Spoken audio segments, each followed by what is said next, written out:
Andrew Wiggins was a recent sneaker free agent. He left Adidas, or they dropped him, one of the two, and he decided to sign with Peak. So these guys right here are really interesting. First off, I love the colorway because, you know, Dub Nation and stuff. I like that. Second off, there's a lot of tech in here that is not in their other shoes that have like the P-Soon and the Tai Chi. So that was the most comfortable shoe of 2021 so far. Basketball shoe, not just shoe in general. But these guys right here feel like they got some different stuff. I think that the application of things is really interesting as well. On top of that, this is almost a version of a Pro Tro for them, which is pretty cool. So like this is the Team Attitude, I believe the 2, and this is really interesting to me. I think that this is really cool that they were able to do something like this and tweak it, but also play up on tweaking it. You know what I mean? So like way back in the day, we had a performance review done on the other Peak Team Attitude that was worn by a Pacers player that I don't remember his name. I think it was George Hill.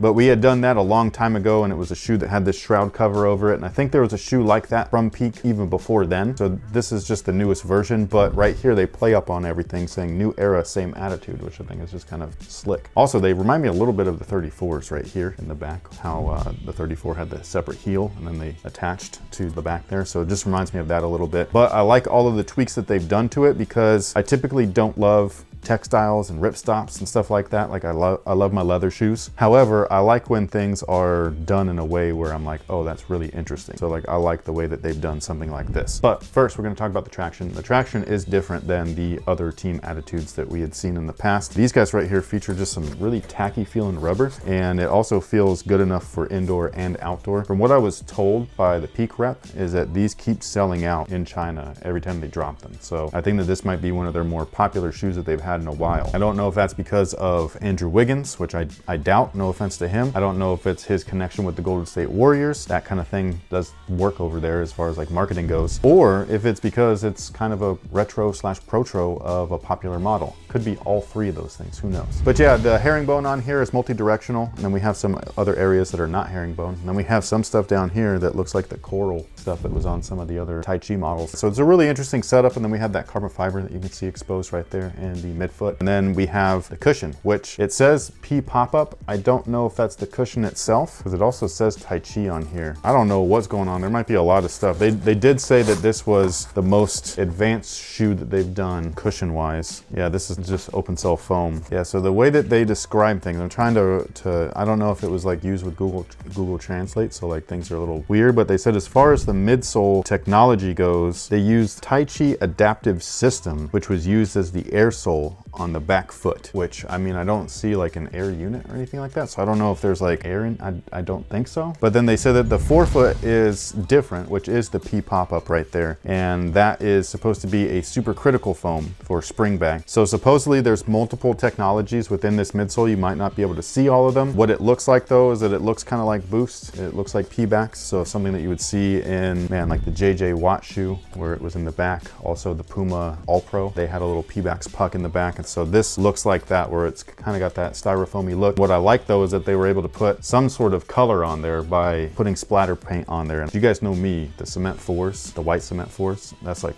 my favorite shoe in general visually, and I love the splatter print, and they did that on here really nicely. Also right here they have it encapsulated a little bit, kind of like what you would see with an Adidas product. So it's a thinner TPU with a massive kickstand right there, massive outrigger, which is really neat, but they're still really flexible, which I think is really interesting, especially when they're on foot. So I thought that the P pop-up thing might be this. This is where I thought things were really cool, is that before when we've seen toe caps, they've been either independent or just kind of cumbersome in the way. This guy, they added a bungee, which I feel like we should have in shoes that are no tongue shoes. This is not the best example because this was stretchy, but if it was one of those like shoes that you're like, man, dude, it takes me forever to get in this. If they would just put those bungee things right here like a Vans slip-on, and we could just kind of pop the collar just a little bit and slide in there. You win. Perfect. So yeah, so I like that they did that, and it'll add with the flex so that this doesn't press into your foot, it will move with your foot, which is really cool. And then again, they've kept the shoe so it's super lightweight, super strong, so that material right there is a ripstop style material, which is on top of the textiles and the meshes. Layers of lightweight material will add strength without adding too much weight and still keep things fairly supportive. And if it's meant for a player like Wiggins, who's been doing really well in these, then it should be good for a small dude like me. Speaking of Andrew Wiggins, Wiggins, I met him one time when he was a rookie. I met him when he was doing the press stuff for the Crazy Explosive, one of the best shoes at the time. I think that was like 2016. I felt really bad for him because there was the little round table areas. It was like Dame, him, Derek, and you can go around, you can talk to them and everything like that and ask them questions about their shoes or whatever it is that you had questions for. And this dude, Andrew Wiggins, was sitting there by himself, man. Nobody wanted to talk to him. And I didn't know who he was because I don't watch college basketball. So I went up to him just to say hi. That was it, but it's because I felt so bad, man. So yeah, I was just like, hey man, how's it going? My name is Cork. I'm kind of like the leader in here. Hope you're well. Now, as far as the fit is concerned, I do think that there's a little bit of a weird thing because on the size tag right here, it says US size 8 and they fit perfect. So all I'm gonna say is that from your US size, I guess go down to full size. These are usually great for wide footers though, if you go true to size, because that's what they're made for. In that area of the world, people have a little bit of a wider foot than Americans. And on top of that, these shoes are usually made or built for outdoors. So if you're looking for something like that, you can go Chinese, you can go with a retro as well. Retro shoes are usually well built for outdoor play. So what I would recommend though is a Chinese branded shoe, not because of just the specifics of like, oh, they play outdoors primarily, but you're getting something a little more modern. So you get better cushion with something like this for outdoor play, whereas you probably wouldn't get that with a lot of retro shoes. It's usually like heel only or forefoot only, unless you're talking about like a Jordan, you know, full length zoom or heel and forefoot zoom, which is great, but a lot of people don't want to spend 190 to 220 on something they're just gonna trash outside. So I am super stoked to try these outdoors because we've been playing primarily outdoors. And this sounds like it has everything in there to like help save your legs. Yeah, the last couple of times that I've played outside, man, like I couldn't walk really well afterwards. Like my legs were really tight. The last time that you played outdoors, I was like nervous for you walking around with you the next day. His legs were so tight that they looked like balloons that somebody was just batting around. It was really painful, man. Like I love playing outside. It's just that like as my primary source, because a basketball floor is built above. Yeah.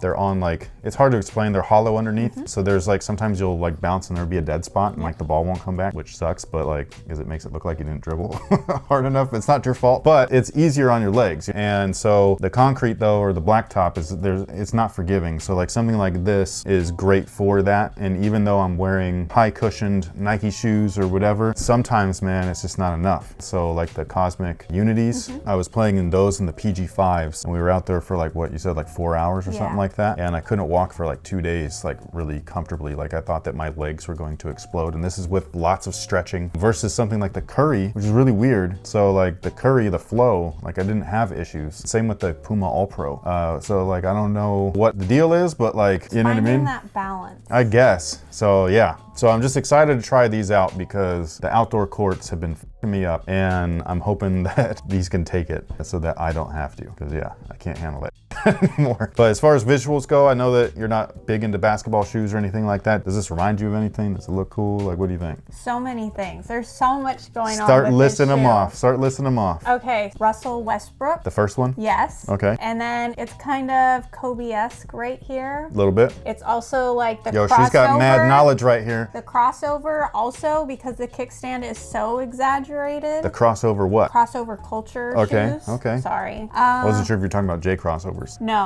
Even though the rare metals have that. And then you had, I don't even know if you alluded to it on camera, but you had talked about the 34. Even the 35, the way that is. A little bit. It's a lot. It is. It's enough to where I don't feel like it's a blatant ripoff, but it's also enough to where it's like, oh, I can see, you know how people always would ask like, hey, if you can build your own basketball shoe, what would, my first thought is to like just pick and pull things, you know what I mean, from shoes that I've loved. Yeah. And it feels like they've kind of done that, where it's like, well, we like that, even though they have done this before and stuff, but you know, you can't help but think, especially when you're an American, you can't help but think like, oh, the Jordan 2010 did that, or the Why Not ones, or whatever. We're constantly, as humans, comparing and looking for things that we see that are in common. So And everything's inspired by something. Yeah. And so that's the other hard part. I always think about that with music, and I guess in design in general. Like, I cannot figure out how anybody could write something from scratch and have it not.